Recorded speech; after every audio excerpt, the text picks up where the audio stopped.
मैं अपने दोस्तों के साथ बैठकर वह सब वीडियो देख रहा था। मेरे मन के जज्बात काफ़ी अंदर से मचल गए थे। मैं सोच रहा था कि मैं घर जाकर अपने पत्नी पर खूब प्यार लुटाऊंगा, लेकिन प्रिया के बारे में सोचकर मेरा मन उदास हो गया। मेरी पत्नी मुझे बिल्कुल भी समय नहीं देती थी। उसे मेरे जज्बातों की बिल्कुल भी कदर नहीं थी। मैं दिखने में बहुत ज़्यादा हैंडसम था। मैंने कई बार अपने आप को गलत रास्ते पर चलने से भी रोका था, लेकिन मैं जवान था। आखिर कब तक अपनी जज्बातों को यूं रोकता। एक रात मैंने अपनी पत्नी के गैर मौजूदगी में अपने ऑफिस के सेक्रेटरी को घर बुलाया। उसके बाद वह मुझे ऐसे कारनामा दिखाने लगी जिसके बाद मेरा अपने आप पर काबू पाना बड़ा ही मुश्किल हो गया था। उसने पहले ही रात मुझे ऐसी खुशी दी जिसे पाने के लिए मैं हमेशा तरस रहा था। मैं तो उसकी ताकत देखकर हैरान रह गया था। मैं उसके आगे पूरा लाचार हो गया था। मैंने कभी नहीं सोचा था कि एक कुंवारी लड़की के आगे मैं बेबस हो जाऊंगा। करते करते मैं बहुत थक गया था, लेकिन वह लड़की पीछे हटने का नाम ही नहीं ले रही थी। हम दोनों ने यही शर्त लगाई थी कि कौन ज़्यादा देर तक बर्दाश्त कर पाएगा। मैं जितने भी पैकेट लेकर आया था वह सारे ख़त्म हो चुके थे, लेकिन वह लड़की पीछे हटने का नाम ही नहीं ले रही थी। मुझे ऐसा लग रहा था कि आज मैं इस लड़की का शिकार बन ही जाऊंगा। लेकिन जो कुछ भी मेरे साथ हुआ उन सब के पीछे की वजह मेरी पत्नी थी। मेरी पत्नी मुझे वक्त देती तो, मेरे जज्बातों को समझती तो शायद मैं यह गलत काम बिल्कुल भी ना करता। उस लड़की में 10 औरतों की ताकत थी। इस लड़की की ताकत देखकर मैं हैरान रह गया था और सोचने लगा, काश ये लड़की मुझे पहले मिली होती तो मैं ऐसी लड़की से ही शादी करता। रात भर जब ऊपर नीचे होता रहा तो मैं अब हिल भी नहीं पा रहा था। उस पतली सी लड़की के आगे मेरा हट्टा कट्टा शरीर भी कमज़ोर हो चुका था। इतने सर्दी में भी अब मेरे पसीने छूटने लगे थे। अब मैं उस लड़की को कहने लगा कि थोड़ी देर तुम रुक जाओ, पर वह लड़की तो मेरी बात सुनने को भी तैयार नहीं थी। कहने लगी कि मैं अब आपको सारी रात गर्मी दूंगी, जो कभी आपकी पत्नी ने आपको नहीं दिया होगा। उसके बाद उस लड़की ने जो मेरे साथ किया, मेरे तो होश ही उड़ गए थे। मुझे हमेशा से ही लड़कियों में बहुत ज़्यादा इंटरेस्ट था। इसी वजह से मैं अपनी बॉडी को फिट रखता। मेरे शरीर में वह सब करने की ताकत बहुत होती थी। मैं हमेशा अपनी बॉडी पर ध्यान देता था। अगर पार्टी में भी कहीं जाता तो जूस वगैरह पीता। मुझे अपनी सेहत की काफ़ी चिंता रहती थी। इसी वजह से मैं लड़कियों को अपनी उंगलियों पर नचाता था।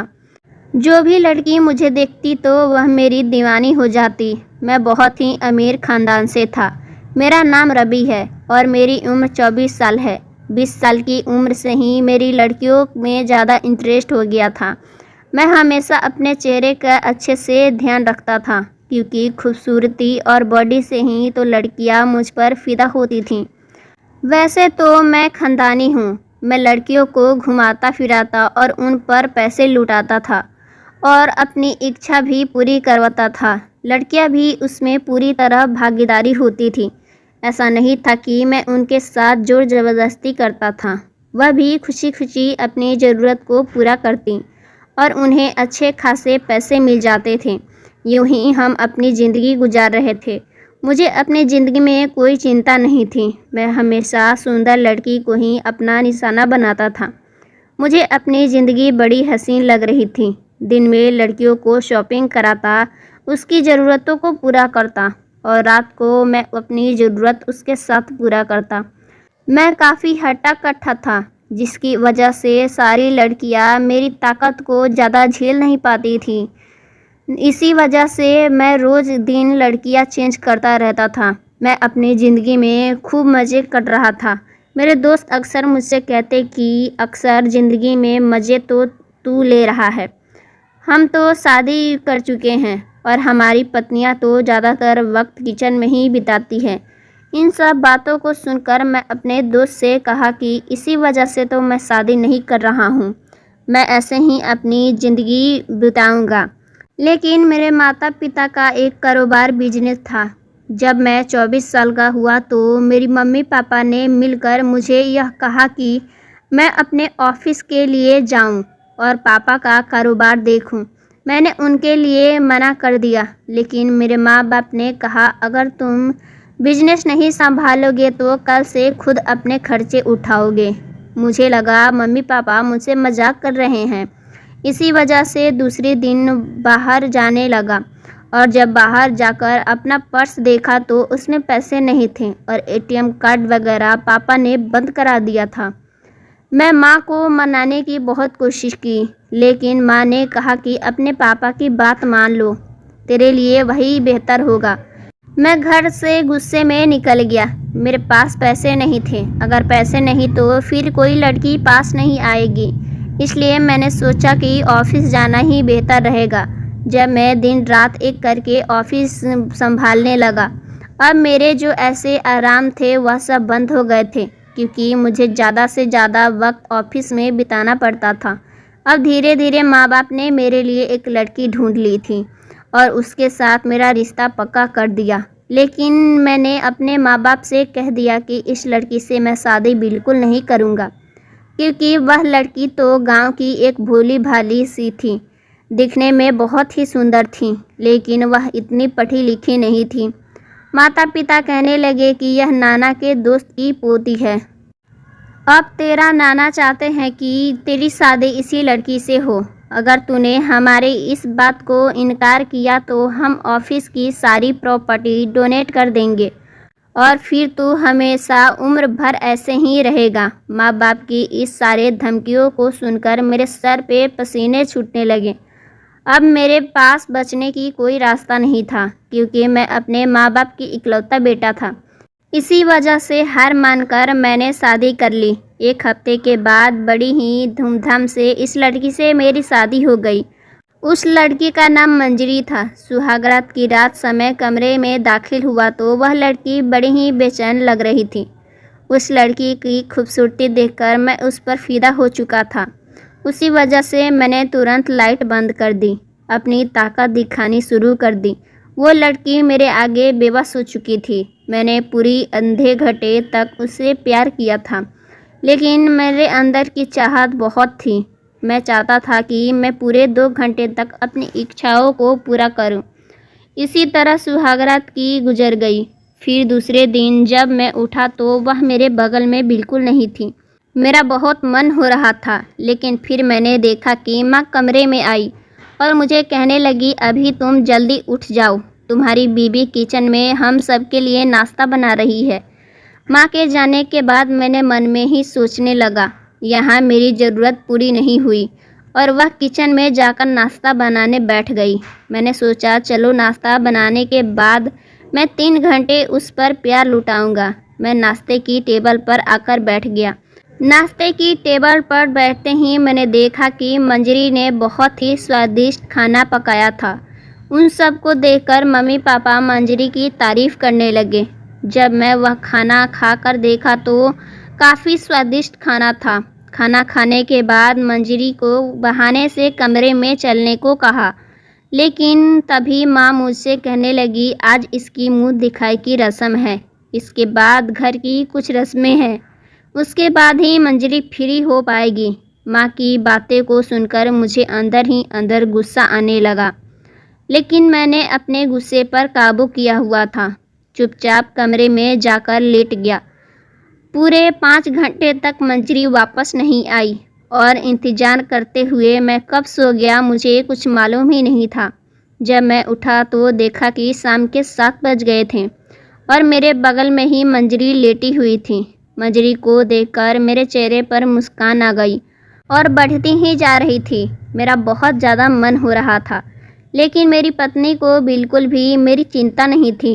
वह तो सुबह उठकर घर के कामों में लग जाती थी या तो फिर मेरी मम्मी पापा की सेवा करने लगी थी और रात को वह दिन भर के काम की वजह से बहुत ज़्यादा थक जाया करती थी और अभी इसका मूड नहीं है यह कह के टाल देती थी। उसकी बात सुनकर मुझे बहुत ही गुस्सा आता था। आखिर मैंने शादी क्यों की थी? मुझे तो इस घर को छोड़कर भाग भी जाना चाहिए था, लेकिन अपने माँ बाप की वजह से मजबूर था, क्योंकि माँ बाप ने मुझे धमकी दी थी अगर मैं उसकी बात नहीं माना तो वह सारी प्रॉपर्टी चैरिटीज़ में दे देंगे। इसी वजह से डर से मैं शादी कर लिया था, लेकिन अपने अंदर के आग बुझा नहीं पा रहा था।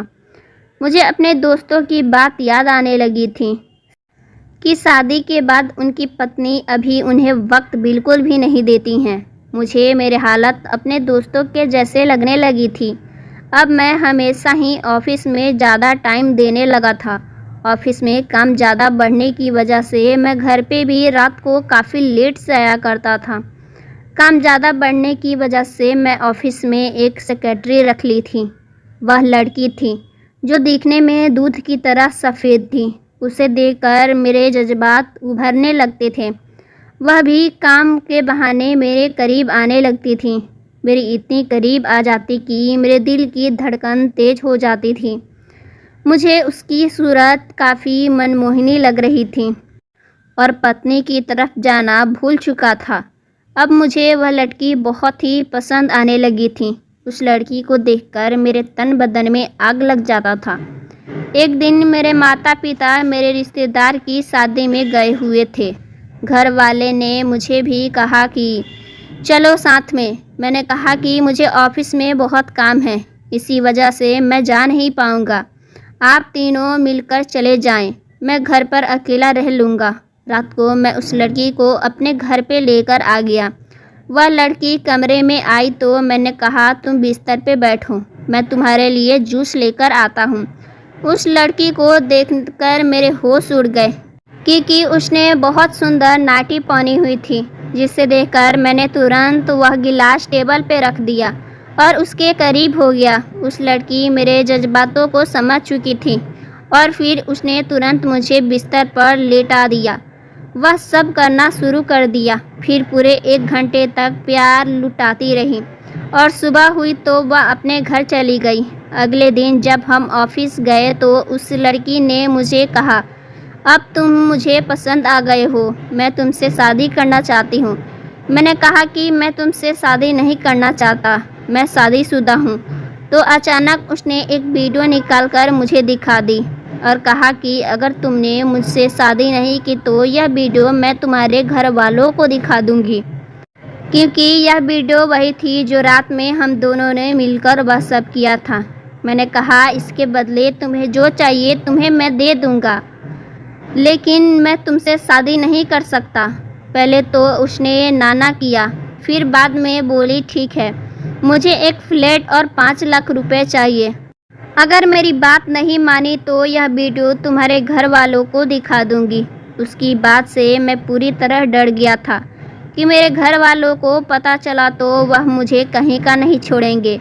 इसलिए मैं घर वालों से छुपके उसे एक फ्लैट और 5 लाख रुपए दे दिए और कहा कि यह वीडियो डिलीट कर दो और हाँ, आज के बाद तुम मुझे ऑफिस में नज़र भी नहीं आओगी। पैसे लेने के बाद वह कभी मेरे ऑफिस में नहीं आई। घर आया तो अपनी पत्नी से कुछ भी नहीं कहा और मैं उदास होकर बेड पर बैठा हुआ था। वह अचानक ही कमरे में आई और मुझे देखकर पूछने लगी क्या बात है, आप बहुत परेशान लग रहे हैं। मैंने बहाना बनाते हुए कहा कुछ नहीं, बस ऑफिस में काम ज़्यादा बढ़ गया है। वह मेरे हाथ अपने हाथों में लेकर कहने लगी मैं आपसे माफ़ी मांगना चाहती हूँ। मैं घर के काम में इतनी बिजी हो जाती हूँ कि आप पर ध्यान ही नहीं दे पाती हूँ, लेकिन मैं आपसे वादा करती हूँ कि आज के बाद मैं आपका बहुत ख्याल रखूँगी। उसके बाद सुनकर मेरा मूड ठीक हो गया था और फिर हम दोनों ने एक दूसरे को गले लगा लिया और आज के बाद मैंने वह सब गलत काम करना छोड़ दिया था। सो फ्रेंड्स, स्टोरी अच्छी लगी तो वीडियो को लाइक कीजिएगा, चैनल पर नया है चैनल को सब्सक्राइब कीजिएगा। मिलते हैं हम आपसे नेक्स्ट वीडियो में। Thanks for watching my video.